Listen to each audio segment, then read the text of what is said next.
Hello and welcome to another FPL video where we're going to be talking about the prices that have been revealed by FPL and the Premier League teams.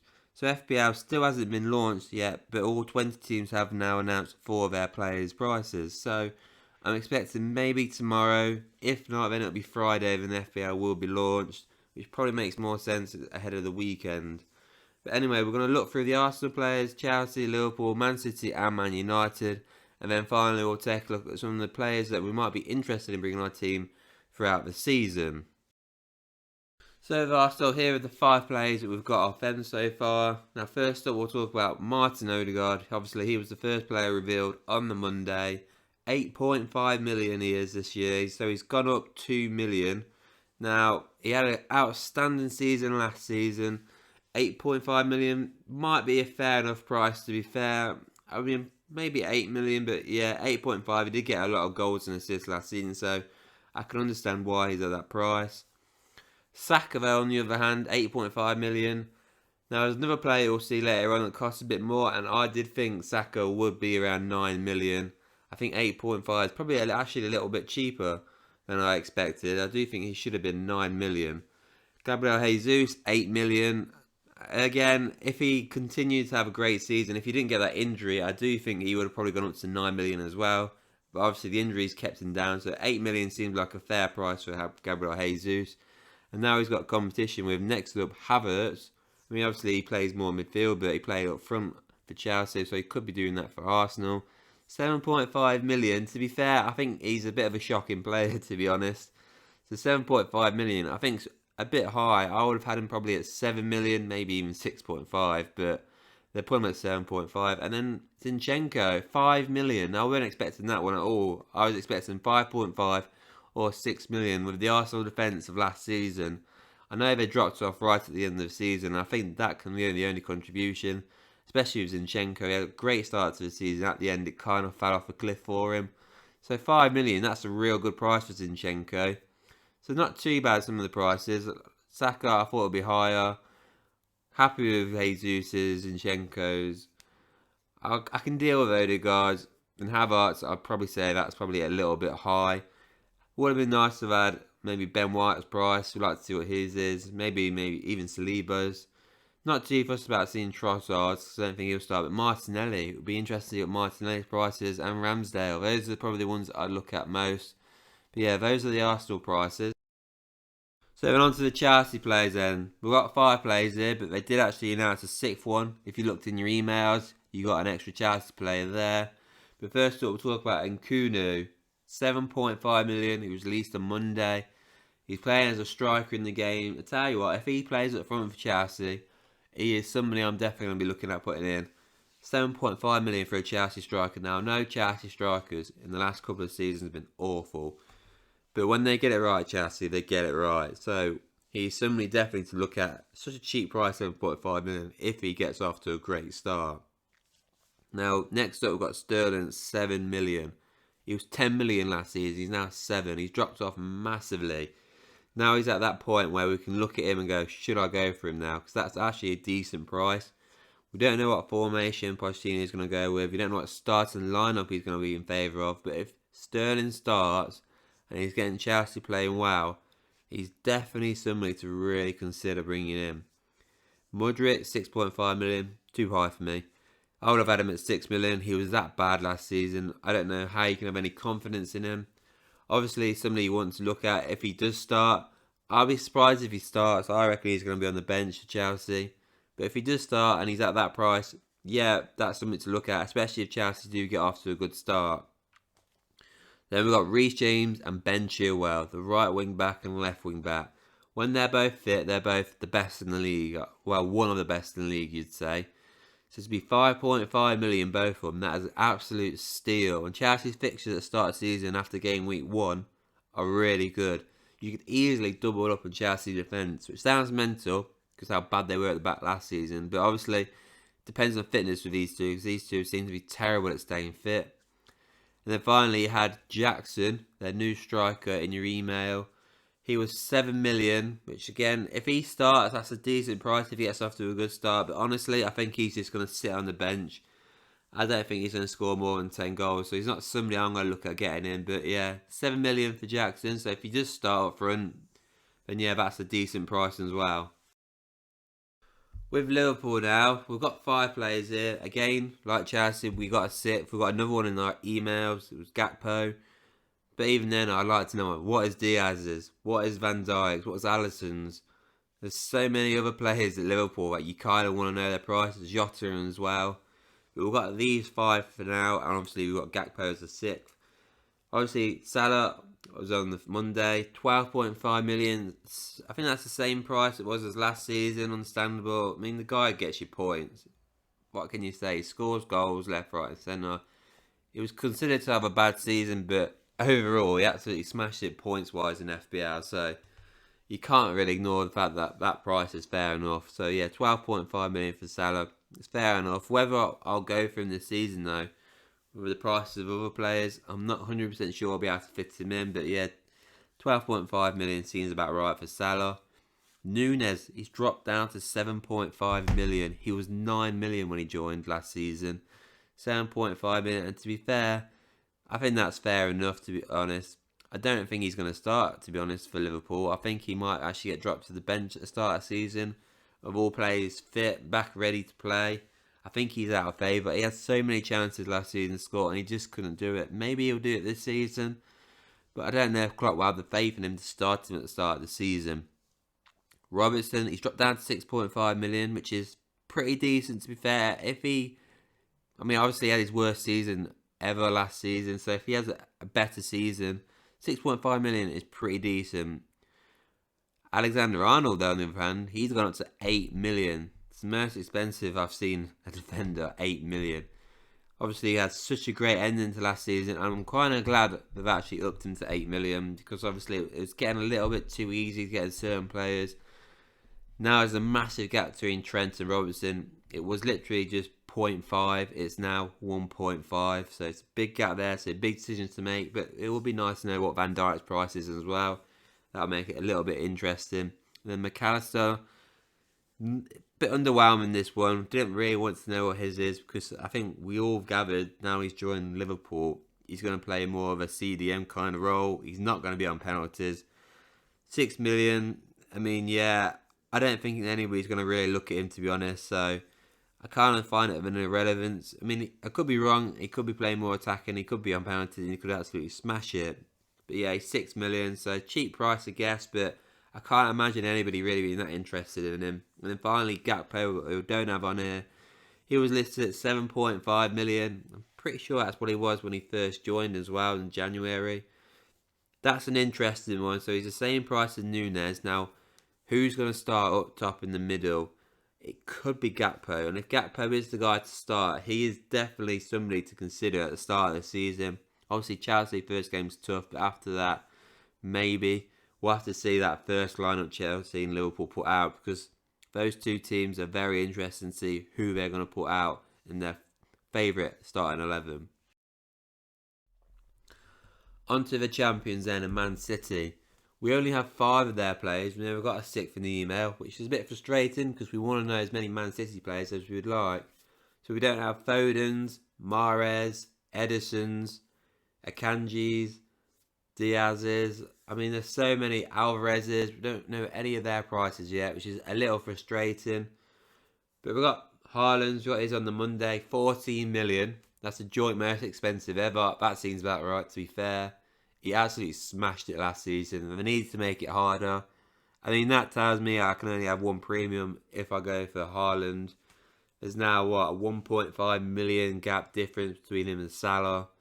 Quite a big difference, that is. So, yeah, 14 million it's going to cost you Haaland. Kevin De Bruyne has dropped down to 10.5 million. That's not too bad, to be fair. I feel like it's an unnecessary drop, though, if I'm being honest, because he absolutely smashed it in assists. Yes, he didn't score loads and loads of goals, and yes, he was dropped for the odd game here and there, but he still got 17 assists. It was absolutely insane. So 10.5 million, it's not too bad at all for Kevin De Bruyne. Bernardo Silva, 6.5 million. Don't know what to make of that one yet, because obviously he could go to Saudi Arabia. not been done and dusted yet, this transfer window, of course, so he could be gone, which is why he's a bit of an underwhelming one. So if he does leave, it's a bit of a pointless one. That's where I wanted like Phil Foden. Obviously, he weren't starting, but if he does start, it'd be nice to know what his price is, even though I do think it's stick around 8 million. Jack Grealish, though, I did think his was going to be 8 million, 7.5 million. Only went up 0.5 million, which is a bit surprising, really. So I don't think FPL are confident that he's going to start at the start of the season. Probably think he's still too busy celebrating the wins. Yeah, if he does start, 7.5 million, the end of the season he had, that's fair enough. That's a decent price, that is. You could definitely get him in. And then John Stones, 5.5 million. Yeah, that seems about right. I mean, he's going down as a defender, so if he continues to play in that CDM role he's been playing in, I definitely think he's somebody to look at, because he'll be starting most games. He'll be playing as a defender. If Man City's keeping clean sheets and he's not even in defence, that's an added bonus. So yeah, 5.5 million is a very decent price for John Stones. So next up is Man United, and we've only got 5 players from Man United. No email player from them.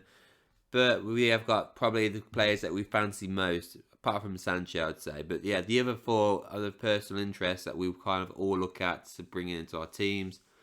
First up, Bruno Fernandes, announced on the Monday, 8.5 million. That was quite of a surprise drop, to be honest. I was probably expecting to stay more at 10, maybe go down to 9.5, but it went down to 8.5 million, which has really brought him down to all the other players now, like your Odegaards and that. Saka's, all at the same price now. So there's a lot of rotation you can have now with Fernandes. You don't have to try and find the extra 2 million. Now you can really swap him around. He's definitely going to be more in contention now with other players. So yeah, that's a definite interesting one. I was quite surprised with that drop. Rashford, 9 million. Now, this is what I thought Saka's price was going to be when Man United announced that Rashford was going to be 9 million. I was surprised that he was 8.5.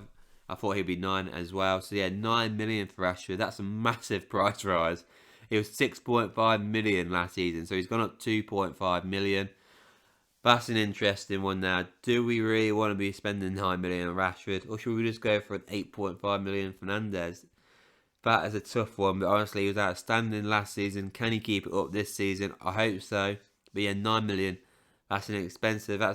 He's getting close to premium there, but obviously he's not. But he's still kind of in contention with all the other players with similar prices, 8.5 million. So there is only 0.5 million difference. So it's not too bad when you look at it like that. But I don't think you can have now. You can't have a whole midfield of Salah, Saka, Odegaard, Rashford, and Fernandes. I don't think that's doable. I'm not checked it, but I don't think that's going to be doable, especially if you wanted Haaland as well. Delay 5 million. I think that's fair if he's going to be United's starting right wing back this season. Doesn't look like going to be ringing in any replacements, but obviously he does have Wan-Bissaka fighting for that position, so we'll have to see. But yeah, 5 million seems fair there. Jadon Sancho's dropped down to 7 million. He's dropping all the time. Apparently he's transfer listed, so might be an irrelevant one if he leaves. I don't think he will leave, so I don't think anybody want to buy him, but 7 million now. Mount's come in. It'd be interesting to see if he starts Sancho, because obviously Anthony's out injured as well. So we'll have to see how that goes at the start of the season. But yeah, 7 million. One to think about if he starts. Luke Shaw though, 5.5 million. That surprised me, that did. He had such a good season last season. 5.5 million, I actually think it's low. I think he should have been 6, maybe 6.5 million, like a Trippier maybe. But spoiler alert there. But yes, 5.5 million, I do think that's quite low. So makes you want to go for Luke Shaw. I did think he'll be much higher for the season he's just had. And finally, the players that we're probably going to be interested in bringing into our teams that aren't from the big clubs. First up, obviously, Harry Kane, 12.5 million. He's gone up 1 million from last season. If I'm honest, I still think that's low because the guy scored over 30 goals last season. I thought he should have been 13 million, but I think just because of Haaland, they've only priced him at that price. I think the days are gone now of having Kane and Haaland up front, because that's a massive portion of your budget just gone. Kieran Trippier, I mean, 6.5 million. He's got an extra 1.5 million there. I mean, we all saw it coming. It was outstanding last season. So, Yeah, I think that's fair, 6.5 million. Whether I'll put him in my team this season, I don't think I will. Newcastle's start of the season is tough. It is tough, man. I have no interest in it at all, and I don't think he's going to be as good as he was last season. Could be wrong, but yeah, I'm not interested in him at the minute. But yeah, I think that's a fair price. Matoma, he's only 6.5 million. That's the first thing I thought when I saw that price. Obviously, again, like Trippier, is an extra 1.5 million, but he was that good in Matoma. He's definitely something I'm looking at bringing my team. 6.5 million, I think that's a real decent price. I thought it was going to be like 7.5 million, but yeah, really happy with that at only 6.5 million. And then I've got Mitrovic here, 7.5 million. He's gone up an extra million. I thought that was probably a little bit too high. I don't think Fulham are going to be as good as we were last season. The guy missed so many penalties as well. God knows if he's going to be on penalties. Thought maybe 7 million is fair, but yeah, 7.5 million he's going to cost you. Then you got the rest of them here. So you got Son, 9 million. He dropped down massively.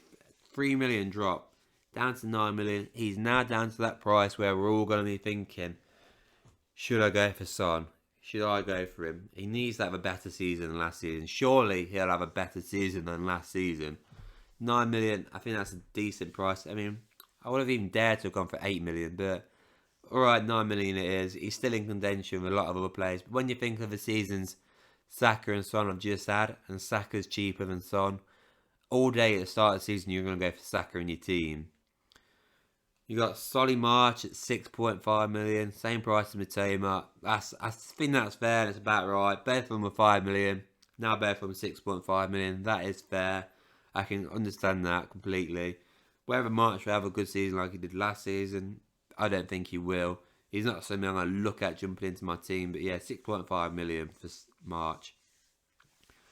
Watkins, he's gone up to 8 million after that good end to the season from 7.5. Not going to lie, I'm not going to put him on my team. 8 million, it's a bit much. When you're getting 40 million for Haaland, it's going to be tough really what second striker you're going to go for. Because I can imagine everybody's going to go for a cheap third striker. But yeah, 8 million is Watkins. I mean, who knows? Aston Villa could absolutely smash it this season. It looks like they're going for it in the transfer window, so who knows? Bowen, he's dropped down to 7 million. He was 8.5, he's dropped down to 7. Big drop that is, obviously. What was he, 6.5 million that season where he absolutely smashed it? Not last season, but the season before. Can he do the same again? I mean, if he can, 7 million, that's a cheap price for Bowen, so definitely something to look at. Obviously, he did lose penalties, so that is kind of an issue. But 7 million, if he absolutely smashes it, that's a decent price. And then finally, our 4.5 million Mastro in midfield, Pereira, is sadly now 5.5 million. Honestly, I did think it'd be 6 million, but yeah, 5.5 million I get. It now means, will I be going for Pereira this season? Sadly, the answer is no. Because at the start of the season, you always want cheap bench. So I'll be looking at a 4.5 million starting midfielder. Sadly, that Pereira option is now gone. And there you have it. That brings an end to this video of my players price reveal. Obviously I didn't reveal everybody's or share everybody's because that would take too long. And I just wanted to focus on players that we're all going to be interested in bringing into our teams. Now obviously I'll probably miss one or two out. People will probably bring up. And maybe Spurs fans probably bring up if I didn't mention them alone. But as you're looking at options, there's only 2 options you ever want to look at Spurs. And one of them might even leave. So anyways, I do hope you like this video. Please don't forget to subscribe, and I'll see you all on the next one.